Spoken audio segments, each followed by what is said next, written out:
Welcome to the Deep Dive. That's right. We're here to dig into the sources you provide, giving you the key insights. And today, we're tackling something pretty fundamental. It's about our standard picture of the universe, the LambdaCDM model. Yep.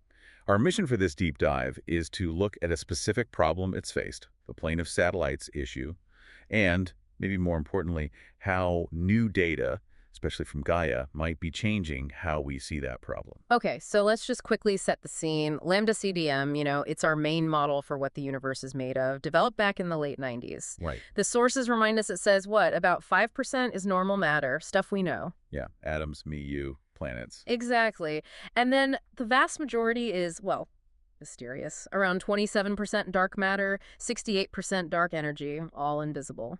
And this model, it works incredibly well on huge scales, doesn't it? Like mapping the early universe, galaxy cluster. Oh, absolutely. Big picture stuff, it's been very successful. But the courses point out that when you zoom in, Down to the level of galaxies like ours? that's where some friction starts to appear.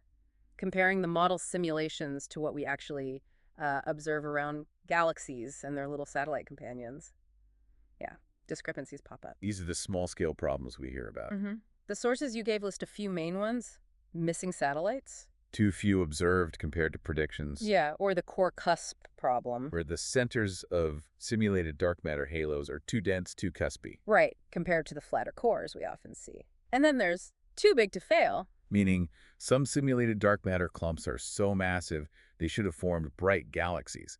But the observed bright satellites are in less massive ones. You got it.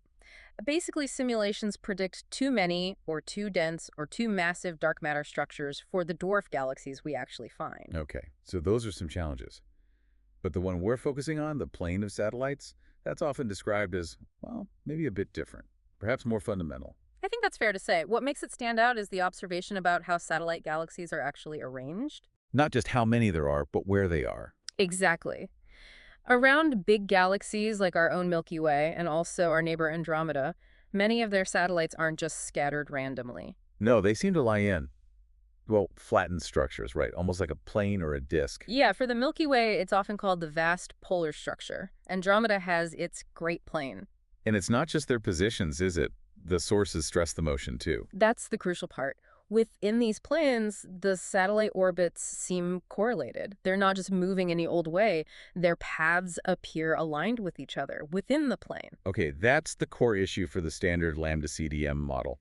Because the simulations based on LambdaCDM just don't tend to produce that. They typically predict satellite systems that are much more spread out, isotropic. Randomly oriented orbits. Pretty much. Uncorrelated motions. You just don't typically get these thin, coherent planes where everything's orbiting nicely together. And the sources mention how rare this is in simulations. Like, really rare. Extremely rare. Finding structures with both that flatness and that kind of coordinated motion. The probability mentioned is about 10 to the minus 3. 1 in 1,000 simulations, roughly. Something like that. So finding it around both the Milky Way and Andromeda, well, that started to look like a serious tension with the standard model's predictions. And it felt like a deeper problem because it seemed tied to gravity and dark matter distribution, not just messy gas physics. That was the thinking, yeah. Some of the other small-scale issues you might argue, okay, maybe complex gas physics or feedback from star formation could smooth things out or disrupt satellites. But the plane Felt like it reflected the underlying dark matter scaffolding more directly. Exactly. It seemed harder to just wave away with baryonic physics. It felt like it might be probing the fundamental gravitational clustering predicted by LambdaCDM on these scales. Which naturally led some people to look for other explanations. It did.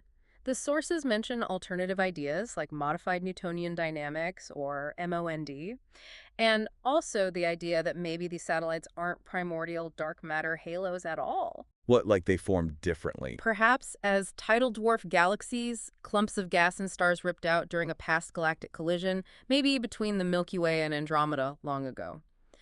That could potentially explain a planar structure formed from debris. Okay, so we have this picture. Observations show these thin coordinated planes of satellites.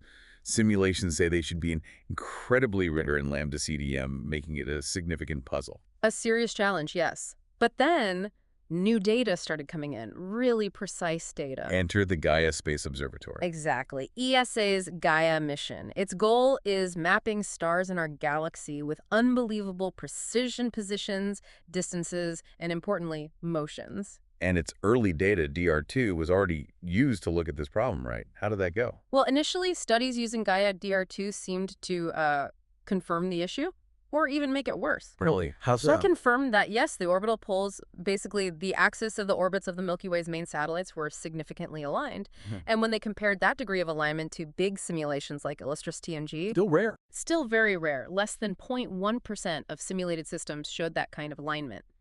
So the early Gaia data seemed to reinforce the idea that the Milky Way satellite plane was highly unusual for LambdaCDM. Okay, so the plot thickens. But Gaia kept collecting data. And then came EDR3 Early Data Release 3, even better data, especially improved proper That's motions. the sideways movement across the sky, crucial for calculating the full 3D orbit. Absolutely crucial. And with these much improved proper motions for many local group satellites, researchers could take a fresh look. And the key study mentioned in the sources is Sawala and collaborators, 2022. They used this Gaia EDR3 data. What was their approach? They ran new numerical simulations, but they tried to be clever about it. They focused on creating simulations that were specifically designed to look like the local group's environment. So, not just any random patch of a simulated universe, but one with conditions mimicking ours. Kind of, yeah. Then they tracked the orbits of satellite-like objects within that environment. They simplified a bit, treated the satellites as massless tracers moving in the gravitational field of a static Milky Way model. Static meaning the Milky Way itself wasn't evolving in their simulation, just its gravity field affecting the satellites. Right, a fixed potential representing the disk, bulge, and dark matter halo. It lets you efficiently explore how orbits evolve just under the influence of the main galaxy's gravity, given the new precise orbital data from Gaia. Makes sense. And what did they find? This is where things apparently started to change. Massively. Their analysis, using this better data and tailored simulations, suggested that the observed flatness, the anisotropy of the Milky Way's satellite system, it could actually be explained Explained within LambdaCDM. How? by a combination of a couple of things. First, they noted the Milky Way seems to have a fairly high central concentration. Its mass is quite packed towards the center, maybe more so than was captured in some earlier, less detailed simulations. Okay, so the specific gravity field matters. What else? Second, and this is really interesting, the current positions of the two most distant classical satellites, Leo the Sect and Leo the Second, they happen to be relatively close to each other right now, temporarily. Temporarily. So their proximity influences the current perceived shape of the whole system.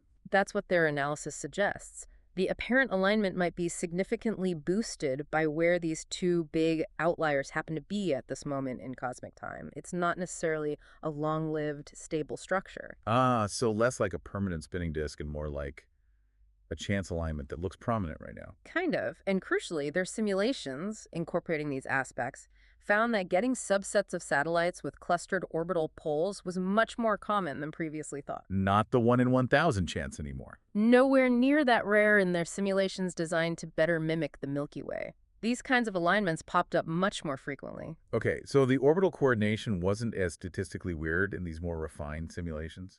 Exactly. And this leads to their main conclusion.